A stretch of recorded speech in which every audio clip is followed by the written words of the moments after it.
생기부는 선생님이 지금 대치동, 목동, 중계동, 서울에서 제일 핫하다는 교육열이 뜨거운 곳에서 관리를 하면서 이 수업을 계속하고 있어요. 이유는 뭐냐면 올해 입시에서도 당연히 생기부 좋은 애들이 대학 갈 거야. 내신은 중요해, 안 중요해? 중요하다는 표현보다 저는 필수라는 표현을 써요. 내신이 안 좋으면 쓸 수조차 없겠지.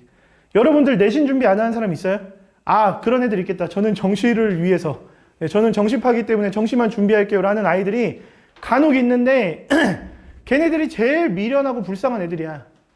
만약에 주변에 그런 친구가 있다면 여러분들이 좋은 길로 끌어주세요. 알겠죠? 왜냐면 여기 대전시에 있는 고등학교들의 수학 문제는 내가 본 적이 있어. 그런데 쉬워요? 어렵죠? 왜 어려워요? 킬러 문항이 있지? 아니, 수능에서 킬러 문항이 배제됐는데 왜 우리 학교 내신에는 킬러 문항이 있는 거야? 변별력이 있어야 되니까. 예전에 시험이 쉬웠을 때는 1등급이 없는 학교도 있었어요, 심지어. 그럼 대학을 못 가죠. 그렇죠? 그럼 그 변별력을 만들기 위해서는 문제 유형이 대부분 뭐야? 모의고사 유형이야. 여러분들 국어 영어 시험 볼 때 외부 지문 있어요, 없어요? 대답 안 하는 사람들 내가 계속 보고 있다. 너희들은 경품 없어. 알았지? 모의고사 지문이 있어. 내신에 맞아도 외부 지문이 들어와서 모의고사 공부를 해야 되는데 왜 수능을 하겠대? 수능하는 애들은 내신 때 뭐해요? 공부해요? 놀아요. 나중에 봐봐. 되게 편하게 즐기고 있단 말이야. 그리고 나중에 수시할 때 뭐해? 수능 공부해? 아니야. 너희를 비웃고 있지. 나는 수능만 할 건데. 그리고 나중에 정시에서 떨어져요. 네. 그 결과를 선생님이 20년 넘게 보고 있는 거야. 알겠죠? 네, 안녕하세요. 학생들은 다 보냈나요? 문자 저한테? 네, 안 보낸 사람 없죠? 이제 이거 끌 거야.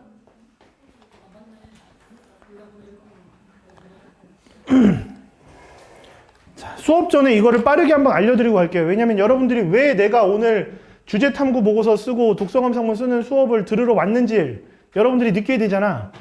그지? 이거는 선생님이 며칠 전에 인천광역시 학원연합회에서 원장님들 대상으로 강연한 자료예요.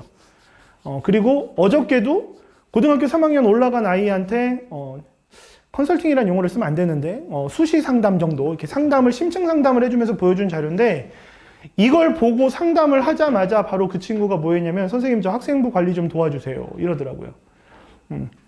그래서 오늘 그 얘기를 짧게 할 거야. 이거 길게 하면 수업을 못 하니까. 알겠죠? 자, 이제 작년에 선생님이 대학 보낸 아이들 명단을 살짝만 갖고 왔어요. 총 55명을 했어요. 다 1대1로밖에 못해 선생님은. 왜냐면 면접 대비를 줌으로 하거든요. 오프라인으로 할 때는 몇 번 안 돼요.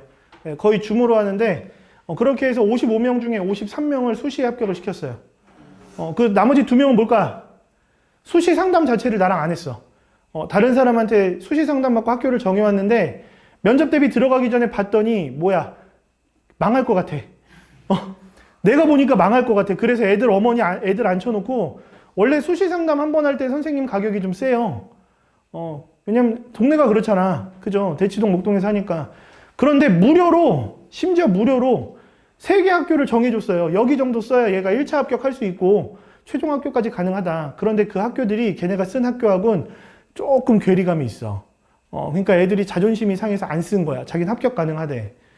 그 아이들의 학생부를 오늘 보여드릴 거예요. 실제로. 그래서 그 느낌을 갖고 내가 어떤 방향성을 가지고 학생부를 채워나가야 내신과 수능은 필수니까 선택이 아니라 필수니까 진짜 죽어라 해야 되는데 그 나머지 경쟁력을 이걸로 채운다면 가능하지 않겠나. 자, 이 친구는 작년에 선생님 기분을 가장 좋게 해준 친구예요. 꿈이 뮤지컬 연출가야. 그럼 이 아이의 학생부에는 뭐가 들어가 있겠니? 뮤지컬이란 말이 어마어마하게 들어가 있겠죠. 그쵸? 근데 그거를 본인 스스로 채울 수 있을까 없을까? 힘들어요. 그래서 엄청나게 진짜 이 큰 머리를 써가면서 엄청나게 고민을 해서 만들어줬었거든요. 그래서 작년에 원래는 육관왕이야. 고대를 2개 붙었으니까. 네, 근데 학교로 치면 서울대, 연대, 고대, 성균관대, 한양대. 네, 올 합격을 했어요. 서울대만 조금 아쉽게 최초합은 못하고 추합을 했어요. 이유는 지균이 뭔지 알죠? 지역 균형 면접이죠. 그렇죠? 지균이 되게 많은 아이들이 지원을 해. 생각보다 내신이 좀 괜찮은 친구들이. 그런데 정말 재밌는 건 서울대를 제외한 나머지 학교들은 지균 면접에서 꼬리 질문이 나오면 애들은 합격이라고 생각을 해버립니다. 알겠죠? 그런데 서울대는 꼬리 질문이 나오면 합격이 아니라 이거에 대한 대답을 정말 잘해 합격을 하는 학교예요. 변증법이 뭔지 알아요, 몰라요? 아는 사람. 요거 대답하면 기프티콘 쏴줄게. 변증법. 아시는 어머님. 네, 변증? 테스형까지 나와야 돼? 변증법이 뭐냐면 정반합이라는 걸 가지고 얘기를 하죠. 서울대는 면접을 그렇게 해요. 예를 들면 너 안락사에 대해서 찬성하니 반대하니 얘기해봐. 그럼 저는 찬성합니다로 얘기하면 입학사정관은 반대합니다로 얘기해요. 그럼 아이가 마지막 답변을 뭘로 해야 될까요? 네, 두 개를 적절하게 합쳐서 가장 완성된 답을 얘기를 해야 면접에서 좋은 점수를 받아.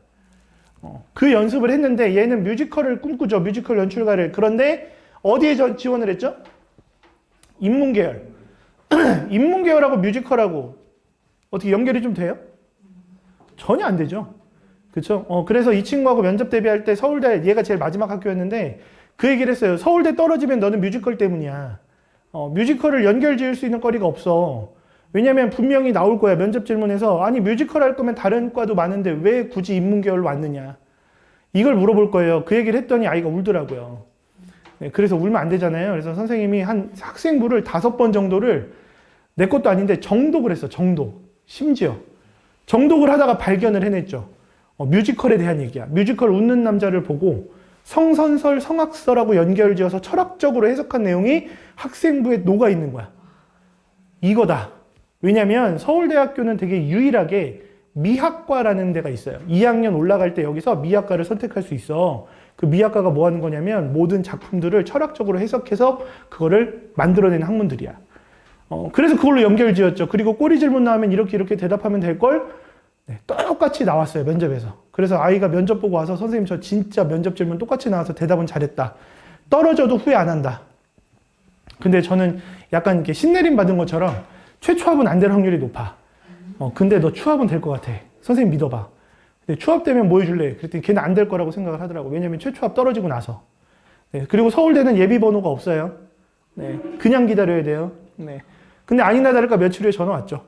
네, 그래서 뭐 해줄 거야? 그랬더니 선생님이 원하는 거 하나 사준대요. 네. 그래서 네가 사줄 거야? 엄마가 사줄 거야? 그랬더니 엄마한테 얘기를 하겠대요. 붙으면. 녹취를 했어야 되는데 그걸 못해서. 그랬으면 어차피 집 한 채 사줘봐 이럴 수 있잖아요. 그죠? 서울대인데. 네. 네. 추합으로 붙었어요. 네. 그래서 여기 갔죠. 싸잖아. 그치? 근데 중요한 거는 갈 애를 보낸 거는 사실 나는 이렇게 소름 끼치지 않아. 자, 5.5등급이야, 내신이. 대학교 어디 갈 수 있을까요? 5.5등급. 전문대 가야 되나요? 네. 아니면 계속 지도에서 어떻게 돼? 밑을 쳐다보죠, 이렇게. 여기 어디 있을 거야? 네. 경기권 4년제 합격을 했어요. 네. 굉장히, 네. 붙기 힘든, 네. 글로벌 경영학과라는 곳에 합격을 했어요. 이 학생부도 있어요. 네. 그 학생 것도. 그 다음에 6.3등급을 간호학과에 합격을 시켰죠. 네. 놀랍지. 네. 지방에서 유일하게 면접이 있는 곳 찾아가지고 합격을 시켰어요. 선생님이 여러분들 학생부를 바라보는 시각은 다른 사람들하고 좀 다르다는 걸 알려주는 거야. 그렇게 해서 찾아줄 거예요. 네, 그래서 여러분들하고 좀 즐겁게 했으면 좋겠고, 빠르게 갈게요. 정시는 생각하지 마. 우리는 수시야. 수시로 다 합격하면 돼. 그죠? 논술은 생각하지 마. 올해 고대에서 논술이 부활을 했대. 7년 만에 부활했는데, 논술은 넘사벽이야. 네, 할 수 있는 애들은 몇 번 대화 나눠보면 끝나요. 넌 논술 안 돼. 포기해. 얘기합니다. 여러분들은 이거 중에 하나 할 거야. 교과는 내신이 좋아야 쓸 수 있는 전형이에요. 내신으로 가는 전형이 아니라 내신이 좋아야 쓸 수 있는 거야. 알았어요? 종합은 내신이 조금 안 좋아도 돼. 그렇다고 내신을 떨어뜨릴 필요는 없겠지. 그치? 최선을 다하는 거야. 그런데 부족할 수 있잖아. 내가 가고 싶은 학교에 조금 부족할 수 있으면 학생부로 그거를 역전시키면 돼요. 그게 가능한 게 종합 전형이야. 작년에도 역전을 시켰지. 좀 이따 보여줄 애가 내신이 1.4등급이야. 그 53명 말고 55명 중에 2명. 1.4등급인데 전교 1등급이야. 걔는 어느 학교에서 떨어졌을까?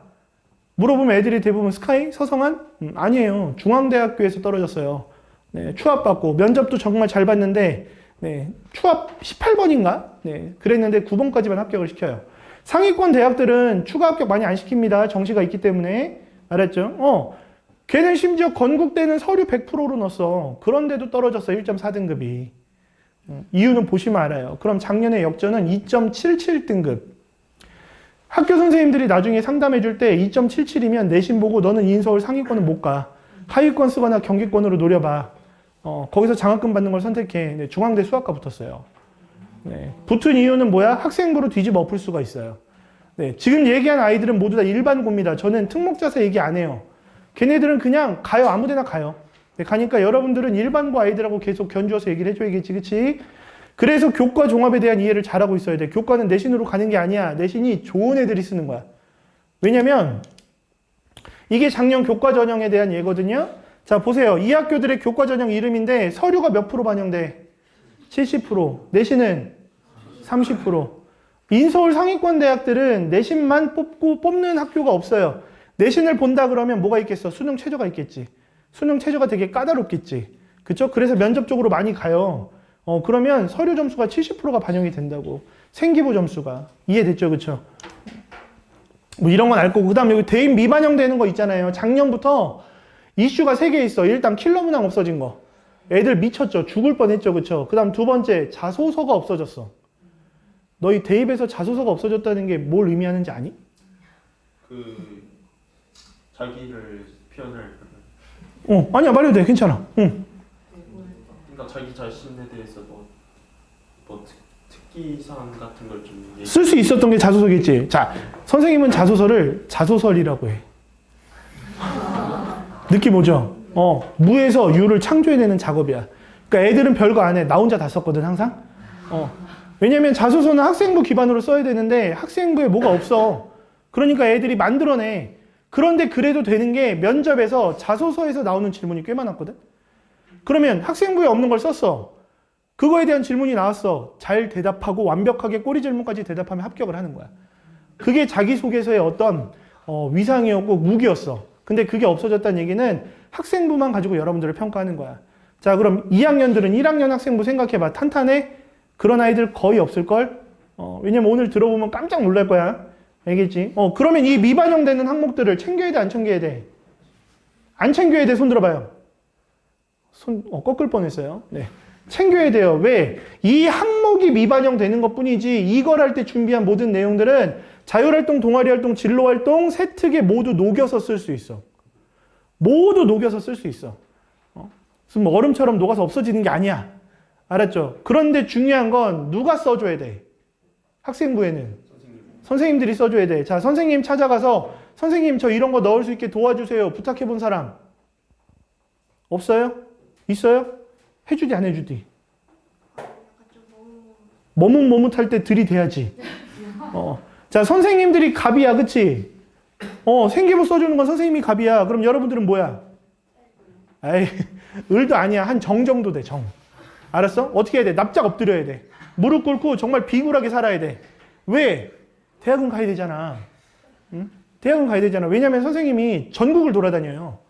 네, 전국을 돌아다니면서 이렇게 얘기를 해주고 하는데 선생님 얘기를 듣고 나면 애들의 눈빛이 달라지긴 해. 왜? 어떻게든 넣으려고. 근데 그 넣을 수 있는 방법을 내가 알려주겠니? 선생님 수업 듣는 사람들한테만 알려주겠지.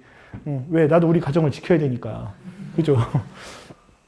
중요해요. 버리면 안 돼요. 학교에 대회 있다 그럼 나가세요. 수상 실적 중요한데 교과 우수상 받으면 좋아 안 좋아? 안 좋아요. 안 봐요. 그거는 쳐주지도 않아요. 왜? 아까 내신 반영 비율 봤잖아. 학교에서 교과 우수상 받아봐야 메리트가 있어 없어?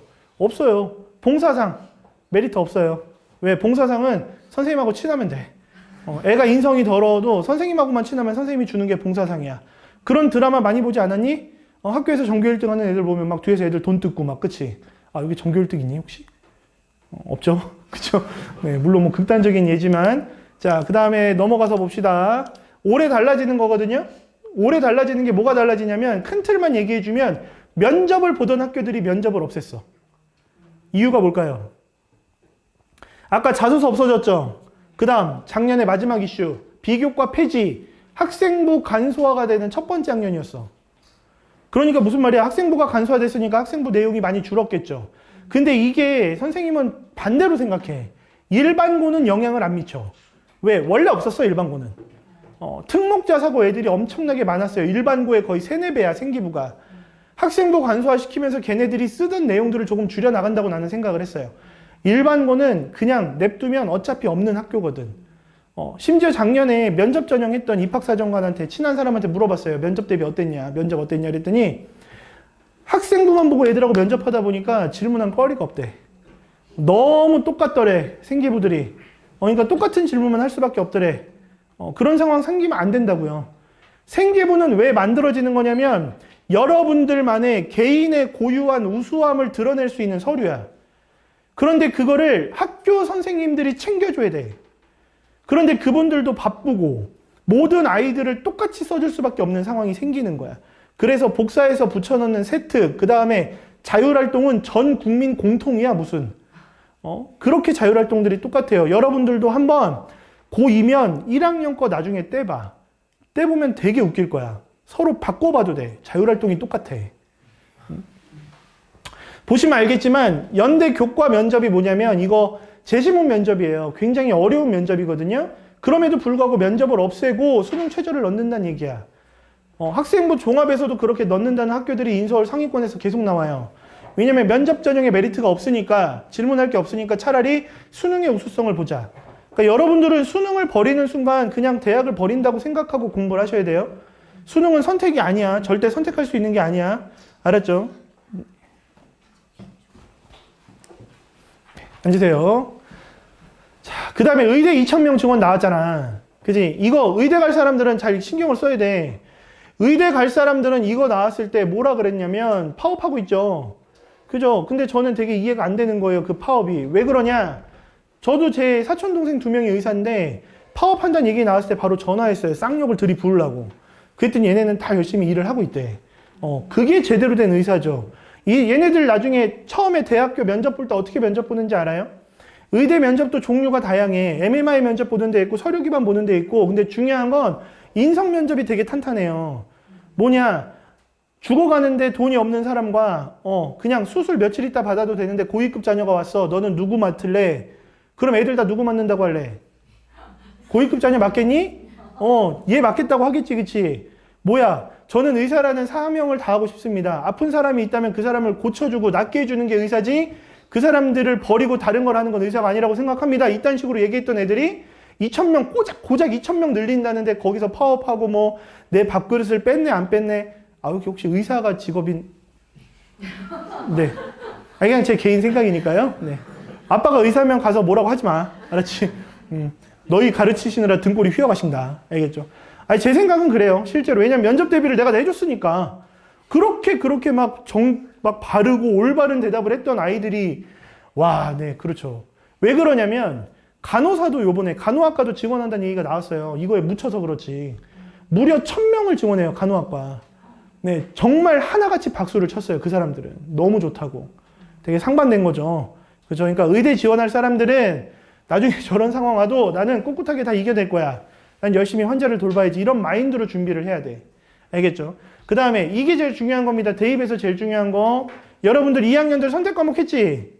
1학년 때. 자기 진로에 맞게끔 다 선택했나요? 일반고는 한계가 있죠. 그죠? 왜냐면 내가 듣고 싶은 과목이 안 깔리는 경우도 많아. 그리고 특히 이공계열로 가려면 뭐가 필요하냐면 물리1, 물리2, 화학원, 화학2 듣는 건 어느 학교나 다 듣지. 거기에서 더 들어야 돼. 뭘? 고급 물리, 고급 화학, 물리학 실험, 화학 실험 이런 것까지 들어야 자사고, 과고 애들하고 경쟁을 할 수 있는 거야. 무슨 말인지 이해돼요? 그러니까 일반고에서 선택 과목이 되게 중요해. 왜? 정말 잘 정해놓고 그리고 나에게 부족한 걸 나중에 채워 넣을 수 있는 시간이 있거든. 고급 물리 들을 수 있어요, 여러분들도. 언제 들어요? 공동교육과정, 네, 교실 온다시라는 사이트 들어가면 다 있어.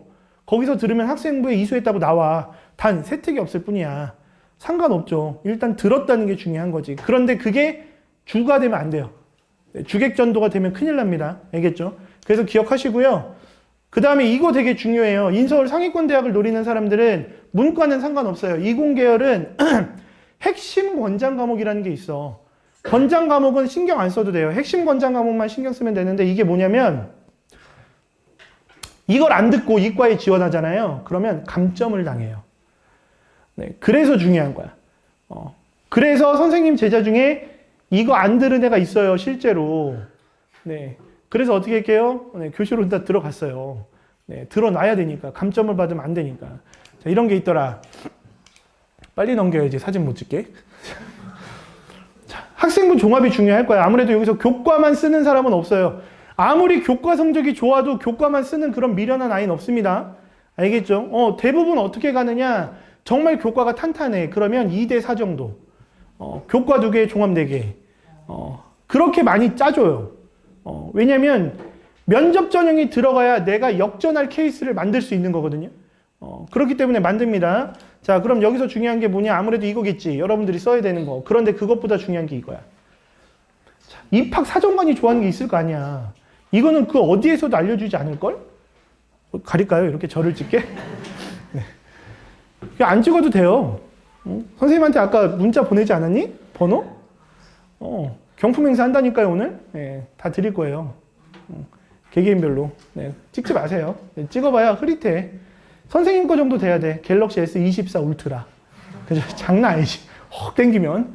자, 보세요. 지원학과 관련 성적이 너무 중요해. 왜냐면 그게 전공 적합성에 가장 뛰어난 요소니까. 그런데 잘 생각해봐. 수학과를 지원할 거야. 1학년 때부터 3학년 때까지 올 2등급. 나쁘지 않네. 잘했네. 왜 네 성적이니? 아니죠. 1학년 아니야? 아직 시험도 안 봤는데. 자, 그런데 이런 애가 있어. 1학년 때 7등급. 헐, 개망했네. 근데 얘가 계속 상승. 마지막 학기에 2등급. 자, 그러면 누가 더 좋은 평가를 받을까? 전자, 후자? 후자라고 얘기를 해야지. 왜? 어떻게 생각하냐면 발전 가능성을 놓고 생각해요. 한 학기가 더 있다면 너는 그래도 무조건 2등급이 확실해.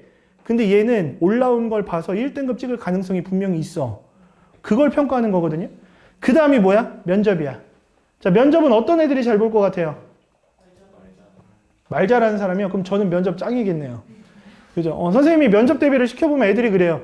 선생님처럼 대답하면 붙겠네요. 그래. 그럼 나처럼 대답하면 붙지. 그러니까 알려주잖아. 그랬더니 근데 왜? 내가 왜 어떤데? 그랬더니 선생님은 만약에 강사를 안 했으면 뭐가 됐을 것 같으세요? 이러더라고요. 그래서 나 레크레이션 강사 자격증 있어. 그것도 강사구나. 뭐 하지? 장사할까? 선생님 요리 잘하니까? 그랬더니 사기꾼이 됐을 것 같대요. 네. 근데 이거는 소름 돋는 게 선생님 와이프도 똑같은 얘기를 했어요. 오빠는 강사 안 했으면 사기꾼이야. 대박이야. 네. 무슨 얘기냐면 사기꾼 캐릭터들이 면접을 잘 봅니다. 왜냐하면 면접 대비 질문들이 만들어지고 거기에 대한 답을 달아야 돼요. 그런데 여러분들 학생부 보면서 답 달 수 있겠어요? 없거든요. 면접에서는 정말 모든 거짓말을 다 해도 돼. 대신 그게 진실이라는 걸 보이면 돼. 자소서만큼 여러분이 할 수 있는 방법이 있는데 사실 자소서가 있을 때만큼 힘들어요. 네, 그래서 면접에선 말 그대로 거짓을 진실로 둔갑시킬 수 있는 능력이 필요해. 근데 선생님은 면접 대비를 최소 3개월 이상 시켜요. 네, 8월 달부터 시작해서 빠른 학교가 10월에 보거든요, 면접. 늦은 학교는 12월에 봐요. 네, 그리고 면접 대비 웬만한 학원 가보면 뭐 그렇게 나올걸요? 뭐 면접 대비 10회 얼마. 네, 선생님은 제일 많이 한 애가 학교 6개잖아요. 6개를 다 면접 전형으로 쓴 미련한 애가 있어요. 네, 그 아이는 저하고 면접을 거의 한 70번 가까이 쓸 거예요. 네, 1대1로. 그렇게 밤마다 찾아요. 네, 나는 내 가정이 중요한데 11시에 선생님 잠깐 줌에서 만나줘. 지가 통보합니다. 네, 근데 그렇게 해줘요. 그렇게 해야 합격을 하니까. 그 다음 단건 필요 없고 여기 보세요. 전교과 성적 어디에 있어요? 제일 밑에 있죠. 성적을 믿는 전형이 아니니까. 그러니까 그렇다고 성적을 버리면 안 된다고요. 네, 갑자기 뭔가 희망을 갖지 마. 뭐 헛된 희망은 안 돼. 성적은 무조건 올인. 알겠죠? 그 상황에서 이걸 만들란 얘기야. 알겠죠? 그 다음에 학생부 간소화되는 항목 아까 말씀드렸죠. 그렇죠? 여기에서 선생님은 자율 동아리 필요한 애들은 꼭 만들라고 얘기합니다. 왜냐면 본인의 진로에 맞는 동아리 다 하고 있나요, 지금? 재작년에 충격적인 아이가 하나 있었어. 생명과학 동아리에 들어가고 싶어 하는 남자애가 있었어요. 남녀공학 학교였는데 얘는 생명과학 동아리를 들어가야 돼. 왜? 얘는 꿈이 생명공학자야. 근데 그 동아리가 인기 폭발. 요즘엔 그나마 자기소개서 써서 면접 보는 동아리들이 있어요. 근데 걔네 학교는 어떻게 뽑았겠어? 이걸 했겠죠. 떨어졌어요. 그리고 남는 동아리 그냥 들어갔어요. 랜덤. 어디 갔는지 아니? 십자수 동아리에 들어갔어요. 남자애가. 네. 근데 여러분들 동아리 활동은 학생부에 몇 자 적히는지 알아요? 500자 적힙니다. 걔는요, 생기부의 동아리란에 십자수 활동한 거 500자가 적혀요. 그래서 얘기해줬죠. 너는 그럼 사람의 몸을 십자수로 그려봐. 좋지 않아? 그랬더니 애가 울더라고요. 그래서 얘기해줬죠. 자율 동아리 하나 만들자. 너희는 생명과학 실험 동아리니까 너는 생명과학 토론 동아리 하나 만들어. 선생님 이거 어떻게 만들어요? 5명 모아. 그리고 신청서 내고 운 좋으면 선생님도 배치 받을 수 있어. 그리고 나서 아무 활동도 하지 마. 그냥 너는 열심히 공부만 하면 돼. 네, 왜냐면 500자가 동아리가 쓰여지죠. 자율 동아리는 몇 자 쓰여져요? 30자 쓰여져요. 30자. 그러니까 어떻게 쓰여져? 생명과학 토론 동아리를 만들어서 열심히 활동을 함 정도 적히면 끝. 나중에 면접에서 물어봐. 제일 많이 물어보는 게 뭐야? 네가 고등학교 생활에 한 것 중에서 전공에 가장 어울린다고 생각하는 활동 하나만 얘기해 볼래? 그럼 저는 십자수 동아리에서 열심히 사람의 몸을 십자수로 놓으면 아니지. 어떻게 해야겠어? 저는 제가 원하는 진로 동아리에 들어가지 못해서 자율 동아리를 만들었습니다. 생명과학 토론 동아리를 만들었고 하지도 않은 걸 하나 멋있게 만들어서 얘기하면 돼요. 무려 3개월간 준비를 할 거잖아. 나하고. 그치? 정말 완전 사기꾼. 근데 그게 정말 무기가 될 수 있으니까. 그러니까 자율 동아리를 버리지 마라. 미반영 된다고 버리는 게 아니다. 알겠죠? 그 다음 봉사활동. 개인 봉사 미반영 이랬더니 애들이 개인 봉사를 안 해. 한 6, 7년 전만 하더라도요. 개인 봉사 막 1년에 30시간씩 하고 이랬어요. 근데 왜 안 하느냐? 미반영, 대입의 미반영이라고 하니까. 그래서 교내 봉사만 해. 근데 여러분들 나중에 대입에서 물어보는 학교가 꼭 있어요. 뭐 물어보냐면 인성적인 걸 물어봐. 혹시 고등학교 생활 중에 나눔이나 배려나 규칙 준수나 타인 존중의 경험이 있니? 구체적인 사례 한번 들어볼래? 자, 교내 봉사만 한 애들은 내용이 뭐가 들어가요? 아직 잘 모르겠지? 나중에 봐봐. 이름은 그럴듯해. 교내 환경 정화 활동. 그죠? 근데 뭐 한 거야? 쓰레기 주순 거야. 그랬더니 어떤 애는 야, 넌 뭐 했어? 선생님 저는 좀 나은데요? 뭔데? 급식 도우미를 한 거야. 그럼 걔네들은 뭐 규칙 준수를 위해서 저는 정량 배식했습니다. 이런 거 얘기할 거야? 아니면 선생님 저는 배려하는 마음이 강합니다. 그래서 제 친구들을 위해서 제가 쓰레기를 다 주웠어요. 네, 말도 안 되죠? 그래서 여러분들 만약에 교내 봉사가 네, 안녕하세요. 네. 교내 봉사만 하겠다 그렇다고 한다면 일단 멘토 멘티 있으면 무조건 하세요. 알았어요? 멘토 멘티 있으면 무조건 하는 거야. 그리고 학교마다 조금 다른데 또래 상담부 같은 거 있는 학교 있을 거야. 동아리처럼 또래 상담부 있으면 해도 돼. 알겠죠? 이해됐죠? 동아리 중요합니다. 그 다음 독서 활동은 무조건 중요하다 그랬지 아까. 그쵸? 독서는 무조건 하셔야 돼요. 본인의 전공에 관련된 것, 인성에 관련된 것 이거는 필수로 해야 돼. 몇 권 읽어야 돼요? 수십 권 읽어야 돼. 근데 읽을 시간 있어요? 없어요? 없죠? 좀 이따가 선생님이 1시간 만에 독서감상문 작성하는 방법을 알려줄게. 알았지? 누구나 할 수 있어. 사기치는 거 아니에요. 그렇게 해서 준비를 다 시켜요. 알겠죠? 학생부 종합에서 평가하는 요소는 이 4가지예요. 이걸 알고 있다면 그 사람은 종합 전형에서 성공할 확률이 높아. 자, 학업 역량, 전공적 학성, 발전 가능성, 인성 역량 이거는 선생님이 만든 게 아니고 학교에서 발표한 거예요. 대학교에서. 그럼 이게 왜 중요하냐? 이것 때문에 그래. 자, 이걸 갖고 왔잖아? 저 학교들은 여긴 안 중요합니다. 어차피 나중에 하면 되니까 여기가 중요한 거야. 보세요. 선생님이 말한 4가지 역량의 퍼센테이지들이 다 다르지. 그걸 확인하라는 얘기야. 예를 들면 서강대 어딨니? 여기 있네요. 학업 역량이 무려 50%가 반영이 돼요. 그러니까 학업 역량이 좋은 애들이 썼을 때 메리트가 있겠지. 선생님은 대학교를 추천해 줄 때 아이들의 그 4가지 요소를 직접 평가를 해요. 선생님이 점수를 줘요. 그 점수를 가지고 어느 학교에 무슨 과를 써야지만 너는 반영 요소가 이렇게 반영이 되니까 너한테 부족한 부분이 보완이 될 거야. 이게 학생부 종합전형에서 학교를 고르는 방법인데 우리 선생님들은 많이 바쁘시거든요, 사실. 네. 그래서 어떻게 되냐면 2학년들은 내년 8월이면 이걸 경험하게 돼. 1학년들은 2년이 더 있어야겠죠? 자, 뭐냐면 8월이 되면 담임 선생님들이 A4 용지를 한 장씩 이렇게 나눠줘요, 애들한테. 그게 뭐냐면 가로로 돼 있고 요렇게 돼 있어. 뭐 학교, 과. 본인이 가고 싶은 학교를 정하는 거야, 과랑. 그거를 8개에서 9개, 많으면 12개까지 써요. 써오라 그래. 그 옆에는 뭘 쓰느냐? 이거예요. 무슨 전형인지 이름 쓰고, 그 다음에 서류로 몇 배수 뽑는지 쓰고, 그 다음에 1단계 어떻게 2단계 어떻게 하는지 쓰고, 그 다음에 최저가 있는지 없는지 쓰고, 거기에 추가적으로 작년 경쟁률이 얼마였는지, 재작년 경쟁률이 얼마였는지, 그리고 1단계에서 일단 걔네다. 그리고 총 뽑는 인원수가 몇 명인지, 작년 커트라인이 얼마였는지 이것까지 다 조사를 해오라 그래. 그리고 나서 가져가면 상담할 때 성적을 입력해줘요. 그럼 여러분들 내신 성적 나오겠죠. 근데 학교마다 내신 성적이 달라지는 거 알아요? 왜냐면 반영하는 과목 비율이 다 다르기 때문에 그래. 그래서 보정 내신이라는 얘기를 해요. 그러면 선생님들은 그 내신 보고 소수점 첫째 자리가 0.2만 높아져도 상향이라고 얘기를 하는 거야. 안 된다고 얘기하는 거야. 바꿔오라고 얘기해. 그때 바꾸면 큰일 납니다. 왜? 저하고 상담한 애들은 심지어 마지막에 6개 학교를 정해서 갖고 가서 이렇게 쓸 거라고 했을 때 그 55명 중에 절반에 가까운 아이들이 넌 6개 다 상향이야. 못해. 넌 100% 떨어질 거야. 라고 얘기하는 애들이 많아요. 네, 근데 그 친구들은 저를 믿고 따라와 줬죠. 왜? 분석 자체를 이렇게 해주니까. 네, 그러니까 다 합격을 하게 된 결국 그거밖에 없는 거야. 왜냐면 그 전년도에는 자소서도 있고 뭐도 있고 하다 보니까 면접에서 애들이 뭔가를 할 수 있는 게 많아요. 그런데 작년부터는 학생부만 가지고 면접을 해야 되니까 여러분들 학생부에 여러분들에 대한 얘기가 없으면 면접에서 아예 떨어지는 거야. 그냥 지원을 하더라도 떨어질 걸 각오하고 해야 되는 거야. 그거를 여러분들이 채워 넣는 공부를 오늘 배워보려고 온 거야. 잠깐이지만. 그리고 이거는 하나 할 때 거의 90분 정도 소요가 돼요.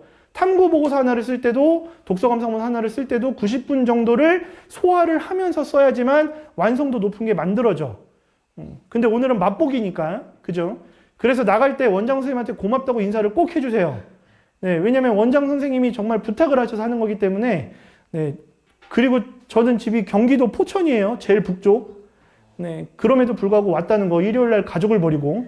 네, 거짓말이고요. 저희 가족은 지금 성심당에서 빵 고르고 있습니다. 네. 진짜예요. 네. 네. 그래서 제가 수시 상담을 할 때 만들어주는 양식이에요. 보시면 여기 첫 번째랑 세 번째는 어디서나 해줍니다. 두 번째가 중요하죠. 그 네 가지 역량에 대해서 많은 요소를 집어넣어서 직접 점수로 환산을 해줘요. 그리고 몇 점 이상이면 어느 학교 갈 수 있어.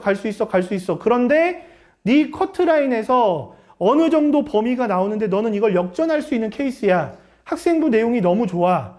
이런 걸 구체적으로 얘기를 해주는 거예요. 그러니까 오늘 여러분은 선생님하고 수업을 하고 나면 앞으로 모든 방향성을 본인의 진로가 명확해야 되고 그거를 위해서 학생부를 어떻게 영리하게 채워 넣을까에 대한 공부를 하는 거야. 그리고 무려 그 수업을 선생님이 한 달에 한 번 정도씩 여기에 와서 오프라인으로 해줄 거예요. 네. 대신에 많이 못 받아. 오늘은 그냥 무료니까 이렇게 넣어놨지만 한 반에 10명 정도밖에 못 받아요. 그래서 2개 반 정도를 개설을 할까 고민 중이야.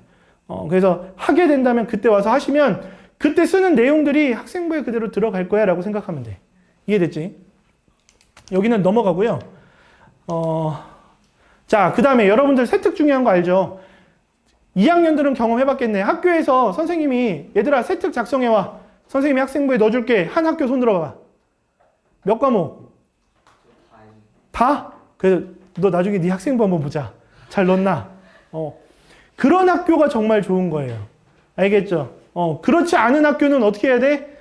바짝 엎드려야 돼. 알겠지? 비굴하게 가야 돼. 자, 이게 이제 샘플이에요. 이런 식으로 쓰면 좋다.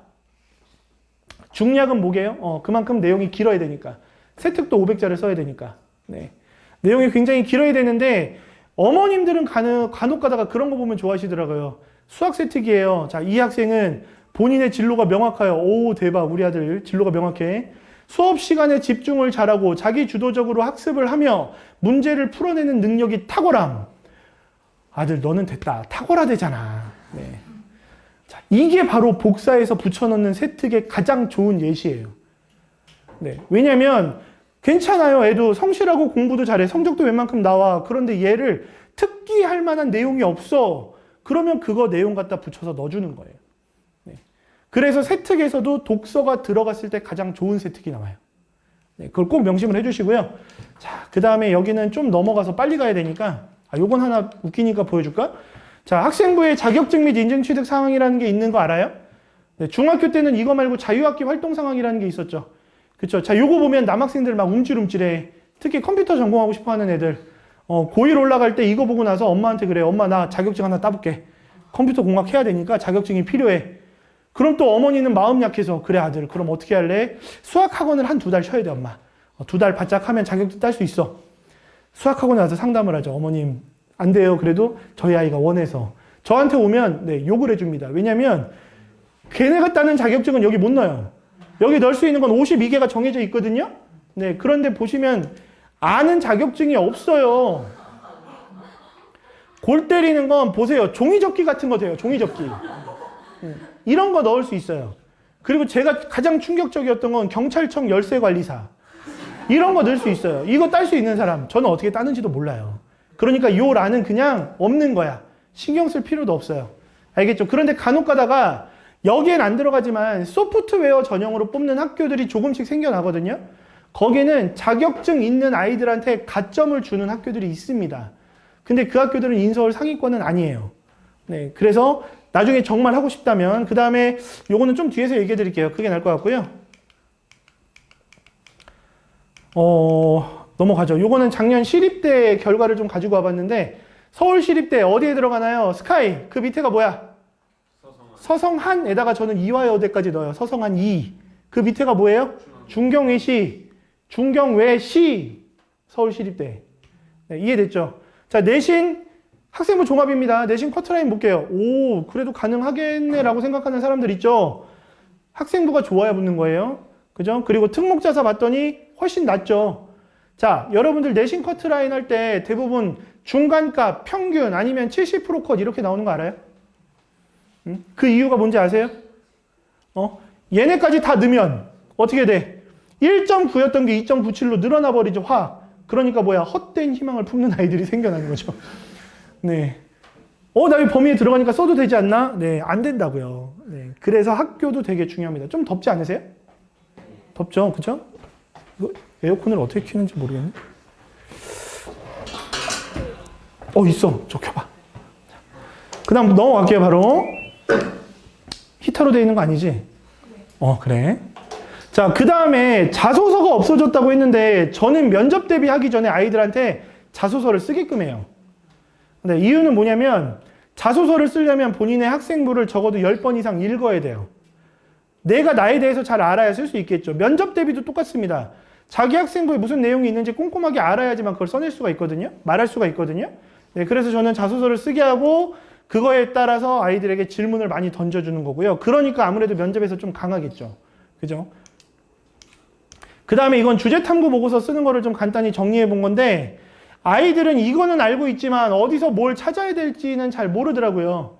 그쵸? 네, 그래서 이런 자료들 보시면 나중에 도움이 될 거고 그 다음에 이거는 이제 제가 항상 강조하는 건데 면접에서 제일 많은 질문이 나오는 요소가 세특이에요.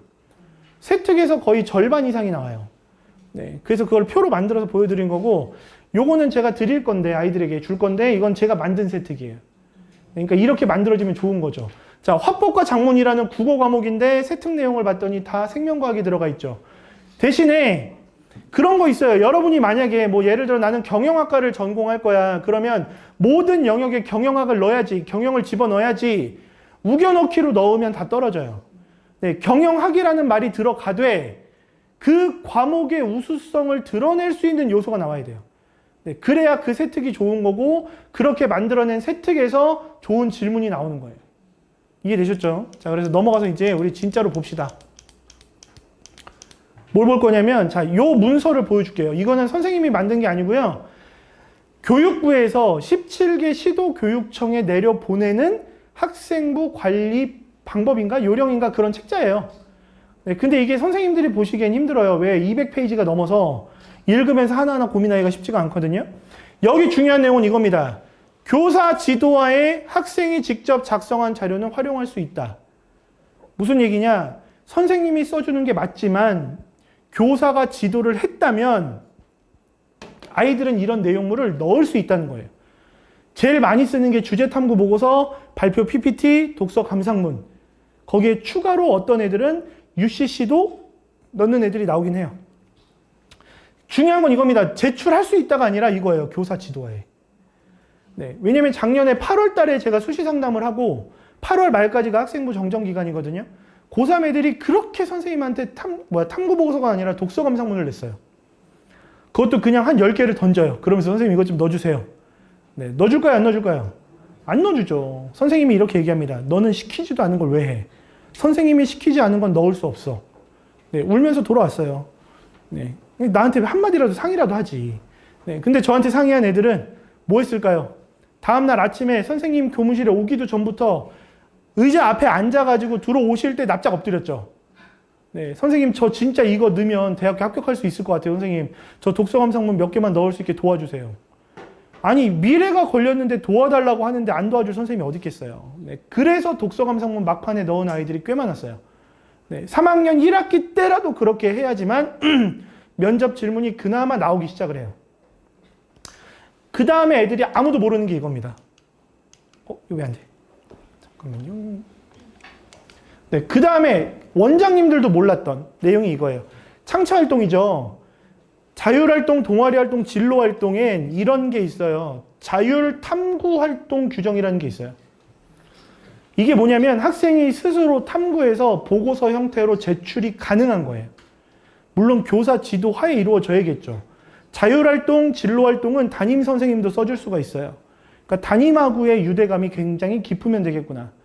그리고 여기에 쓸 수 있는 게 좀 이따가 보여드릴 텐데 학생부를 여러분들 의무교육 받죠? 학교에서. 학교마다 조금 달라. 뭐 그런 거야. 흡연 예방교육, 자살 예방교육, 약물 오남용 예방교육, 성매매 예방교육, 뭐 무슨 인터넷 무슨 교육을 계속 받아요. 자율활동란에 본인이 스스로 한 활동이 없는 애들은 다 그 교육만 들어가. 그러니까 전국에 있는 고등학교 아이들의 학생부 관리가 안 된 아이들은 자율활동이 똑같아요. 교육 3종 세트, 4종 세트. 거기에 만약에 학급 임원했다 그러면 맨 위에 한 줄 적혀요. 그런데 그거를 조금 잘 이용하면 이건 실제로 선생님이 이제 재작년에 했던 애인데 화학과를 전공하고 싶어 하는 아이가 있었어요. 근데 그 친구의 자율활동을 봤더니 아니나 다를까 교육 4종 세트. 근데 그 중에 약물 오남용 교육이 있었어요. 그래서 걔한테 얘기했죠. 선생님한테 찾아가서 빨리 얘기해. 저 화학과 지원할 거라서 혹시 이거 가지고 제가 좀 탐구보고서 형태로 작성하고 싶은 게 있는데 제출할 수 있냐. 내라고 하겠죠. 그래서 그 친구는 뭐 했냐면 제일 친한 친구가 몬스터 중독자였어요. 하루에 색깔별로 3캔씩을 마셔. 이 긴 걸. 토 나오겠지. 걔는 먹고 행복해. 왜? 마약이야. 그치? 각성되잖아요. 그래서 그게 너무 궁금해서 조사를 했어. 같은 학년 모든 아이들에게 설문지를 돌리고 그리고 설문조사한 걸 가지고 가장 많이 마시는 음료, 그 다음에 약국에서 제일 많이 먹는 약. 네, 그 학교가 남녀공학이다 보니까 타이레놀이 압도적이었는데 어쩔 수 없겠죠, 그렇죠? 그걸 가지고 통계 자료를 만들어서 보고서를 써서 제출했어. 근데 화학과를 전공할 거야. 자율활동이 어땠을까요? 너무 좋았겠죠. 그렇게 만들어낼 수 있다는 얘기예요. 그러니까 지금 중학교 1학년은 지금부터 해서 1학년 거를 완성하는 거야. 1학년 게 언제 완성되는지 알아요? 내년 2월이에요. 지금 고2는 1학년 건 어떻게 버려? 왜냐면 선생님이 제일 많이 얘기하는 게 고등학교 2학년 때 하는 모든 과목이 전공하고 가장 어울리는 과목이 많죠. 그렇죠? 그래서 고등학교 2학년 때 여러분들이 잘만 활용을 해주면 굉장히 아름다운 생기부를 만들 수 있는 거야. 이해됐어요? 자, 그 다음에 넘어가요. 실제로 이제 학생부를 보여드릴게요. 우린 빨리 저희 탐구보고서 써야 되니까. 자, 그 전에 요거 하나 보세요. 한양대학교에서 발표한 내용이에요, 작년에. 수시전형 플러스라는 안내 책자예요. 거기에 잘 안 보일 텐데, 뭐, 세특에서 과목별 수업 시간에 탐구 주제 및 토론 안건에 독서 역량이 나타날 경우 의미 있게 평가한다. 라는 얘기가 나와 있어요. 세특의 독서 역량이 나타나면 의미 있게 평가한다는 얘기야. 합격과 불합격을 나눌 수 있다는 얘기야, 이게. 그래서 독서가 중요하다는 얘기예요. 자, 그럼 이제 봅시다. 이게 작년 고3 아이들의 학생부를 캡처한 겁니다. 요건 찍으시면 안 돼요. 네, 요건 개인정보라 찍으시면 제가 가서 핸드폰을 Z 플립으로 만들어 드려요. 네. 아직 해본 적은 없지만. 봐봐, 얘들아. 교육. 4종 세트 받으신 분이죠? 그죠? 네, 이건 저희 형하고 오빠예요. 네. 1.4등급. 전교 1등이었어요. 관리가 안 되면 요따구로 나오는 거야. 그러니까 얘는 자율활동이 있는 거예요, 없는 거예요? 없는 거예요. 이거 채점하면 빵점이에요, 빵점. 그러니까 얘가 어느 학교에 떨어졌냐? 중앙대 예비번호 받고 떨어졌다는 얘기지. 왜냐면 수능 준비를 안 했어. 자기는 합격이 완벽하다고. 내신이 있기 때문에 이 학교들 정도는 합격한다고. 그래서 제가 마지막에 뽑아준 학교가 어디였냐면 한성대, 그 다음에 과기대, 뭐 이런 데였거든요. 거들떠도 안 보더라고요. 근데 거기 썼으면 붙었을 거예요. 이렇게 쓰면 안 돼요. 그러면 제대로 된 자율활동이 뭐냐? 지금 보여드릴 건 아까 중앙대 수학과 붙었다는 친구 있죠. 2.77등급. 그 친구 건데 제가 1학년 때부터 학생부 관리를 조금 도와줬어요. 네, 돈을 받고 한 건 아니고 친구 딸이다 보니까 친구가 자꾸 뭘 보내요, 집으로. 네, 그리고 나면 전화 와요. 야, 우리 딸 것 좀 한번 안 되냐? 네, 어떻게 해줘야죠, 그쵸? 네, 그래서 해줬는데, 일단 회장했죠. 너무 좋죠. 왜냐면 리더십 있네. 그럼 이제 질문 중에 그런 거 나오겠죠. 리더의 자질이 뭔지 얘기할 수 있니? 그럼 뭐라고 얘기해야 돼? 리더의 자질은 뭡니다라고 얘기하면 돼요, 안 돼요? 안 돼요. 왜 안 돼요? 너무 보편적이라. 아, 너무 보편적이라. 굉장히 좋은 친구네. 나중에 꼭 한번 만나자. 제가 생각하는 리더의 자질은 이런 식으로 나가야 돼요. 네. 말하는 방법이 다르죠. 네. 그래서 이 친구는 뭐 했습니까? 수학과를 쓰려다 보니까 이과적 성향과 문과적 성향의 차이를 주제로 보고서를 썼네요. 네. 자율활동에 보고서를 넣는다. 가장 좋은 겁니다. 네. 그래서 지금 선생님이 학생부 관리를 해주는 아이들이 좀 많아요. 한 40명 정도 있어요. 네. 그 아이들은 정기적으로 저하고 줌으로 만나서 탐구보고서 쓰고 감상문 쓰고 하는 수업들을 하거든요. 네. 그걸 하는 이유는 뭐냐면 그때 쓰는 걸 본인들이 연습해뒀다가 학교에 제출하고 싶어 하는 거야. 그리고 나서 그러면 첨삭까지 해주겠죠. 탐구보고서 같은 경우는 첨삭을 한 3-4번 왔다 갔다 해야 웬만한 자료가 만들어져요. 네. 그래서 그 수업이 되게 유익하다라는 거지. 자, 그러면 이 친구는 딱 보자마자 아까 선생님이 얘기했던 친구 중에 하나가 떠올라야죠. 네, 그 오관왕했던 친구겠죠. 네, 자율활동 보세요. 죄다 뮤지컬이죠. 그런데 스스로 한 거죠. 네, 그러니까 집어넣을 수가 있었겠죠. 그죠? 네, 그러니까 서울대, 연고대, 뭐 한양대, 성균관대에서 좋아할 수밖에 없는. 자, 이 친구가 아까 5.5등급 경기권 4년제 글로벌 경영학과에 합격한 친구예요. 내신은 개판인데 보고서 썼어요. 그 다음 뭐 했어요? 책을 읽었어요. 그쵸? 이런 활동이 들어가기만 해도 면접에서 완벽하게 뒤집을 수가 있어요. 왜냐하면 이런 학교들은 면접 비율이 높아요. 네, 면접 비중이 낮으면 30%, 많은 데는 60%까지 가는 데도 있어요. 네, 그리고 지방으로 내려갈수록 종합전형이 많을까요? 적을까요? 아, 그건 또 모르는구나. 교과전형은 전국으로 평균을 내면 교과전형으로 59% 정도를 뽑아요. 네, 근데 인서울 상위권 대학으로 내신 그 평균을 내면 11% 정도 뽑아요. 네, 그러니까 좋은 학교일수록 네, 아이들의 내신을 믿지 않는다는 얘기겠죠. 네, 그래서 지방으로 내려갈수록 거의 교과 전형만 남아요. 그런데 재밌는 건 교과 전형인데 면접이 있죠. 네. 자, 그 다음에 뭐 동아리 활동은 넘어갑시다. 이거는 사람마다 다르니까 바로 진로 활동. 진로 활동은 여기 위에 희망 분야 적히는 거 알죠? 그래서 뭐 경영학과 아니면 법학과 뭐 이런 거 써요. 근데 입시에선 그게 블라인드 처리가 되죠. 네, 그러니까 아무도 몰라. 이 아이가 왜 우리 과에 왔는지 몰라. 자율활동, 동아리활동, 진로활동을 보고 얘가 생각하는 과가 이거구나라는 걸 알면 돼요. 네, 그게 바로 뭘까요? 이 친구는. 책. 어떤 애는 교사. 교사가 제일 많이 나왔어요, 사실. 네, 이 친구가 아까 그 친구입니다. 1.4등급. 네, 난감하죠. 전기전자공학과를 썼어요. 네, 안 되겠죠. 그쵸? 그럼 그 수학과 쓴 친구는 바로 뭐예요? 수학교사. 나오죠. 그리고 독서했죠. 그리고 여기 보시면 우리나라 수학교육의 발전 방향에 대해서 또 일고조사에서 발표했죠. 근데 이건 경쟁력이 좀 떨어져요. 어떤 경쟁력이냐면 인서울 상위권 대학을 가려면 전국에 있는 영재학교, 과고, 자사고, 외고, 국제고 애들하고 학생부 경쟁을 해야 되는 거예요. 여러분들이 같이 몸담고 있는 학교는 내신 경쟁만 하는 겁니다. 네. 그러니까 학생부에서 그 경쟁을 이끌어낼 만한 요소가 나와야 되는데 그래서 이 친구는 고3 때 제가 이거를 해보라 그랬어요. 6개월짜리 프로젝트. 왜냐면 자사고에서 제일 많이 하는 겁니다. 네. 그리고 면접에서 대박난 게 여기서 절반 이상의 질문이 나와버렸죠. 꼬리 질문까지 3개월 동안 얼마나 연습했을까요? 그쵸? 네. 그러니까 중앙대 합격을 할 수밖에 없었구나. 자, 요거까지만 보여드리고 넘어갈 거예요. 왜냐면 뒤에 더 많아요, 사실은. 더 많은데 이건 나중에. 그리고 요거는 간단히 말씀드리면 제가 관리하는 친구들은 6개월마다 내신 성적 입력하고 본인이 갈 수 있는 학생부 교과, 학생부 종합전형의 학교들을 뽑아줘요. 네, 그리고 성적을 올리면 어느 학교가 어떻게 변할지를 알려줘요. 왜냐면 학생들은 동기부여가 어떻게 돼야 되냐면 공부 안 해, 성적 올려 이러면 안 하죠. 너 성적 올려서 몇 점대가 되면 여기 있는 학교들 없어지고 어떤 학교들이 나올 거야. 그러면 아이들은 공부를 합니다. 그리고 마지막으로 해주는 게 본인이 가고 싶은 학교. 이 친구는 지금 약대 가고 싶어 하거든요. 네, 근데 가고 싶은 학교 봤더니 지금 뭐야? 소신 뜨거나 모험 뜨거나 적정이 안 보이죠? 3학년 1학기 때 지금 죽어라 공부를 하고 있어요.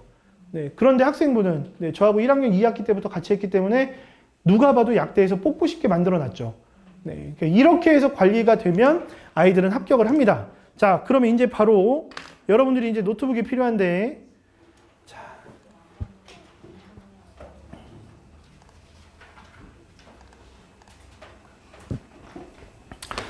자, 이게 뭐냐면 주제탐구 보고서 쓰는 양식을 선생님이 만든 거예요.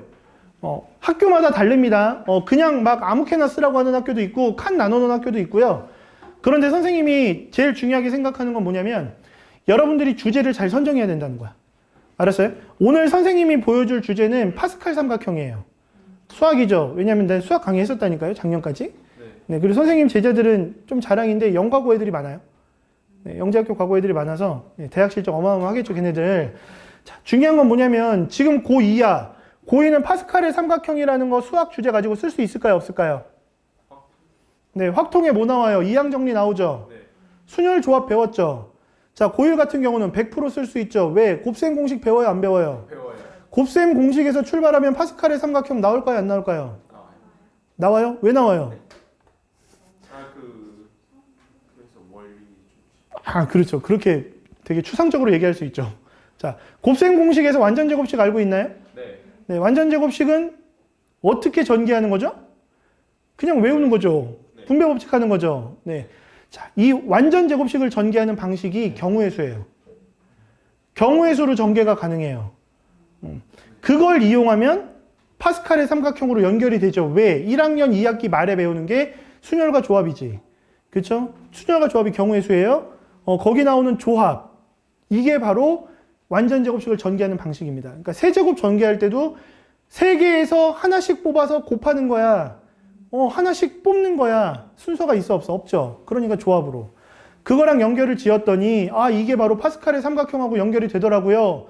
그런데 파스칼의 삼각형에서 나오는 내용은 그것뿐만이 아니라는 거죠. 그래서 그거에 대해서 심화 탐구한 내용을 실제로 적어서 탐구 보고서를 낸 친구들이 굉장히 많았어요. 그런데 중요한 건 똑같은 주제로 파스칼의 삼각형인데 아이들이 쓴 탐구 보고서는 다른 거지. 방향성을 어떻게 잡느냐에 따라 다른 거지. 그렇죠? 그럼 만약에 요즘에 가장 이슈화되고 있는 문제 중에 고령화 사회 있죠. 그래 안 그래요? 굉장히 큰 문제죠. 고령화 사회가 뭔지 알아요? 네. 뭐예요? 65세 이상 인구가 몇 퍼센트?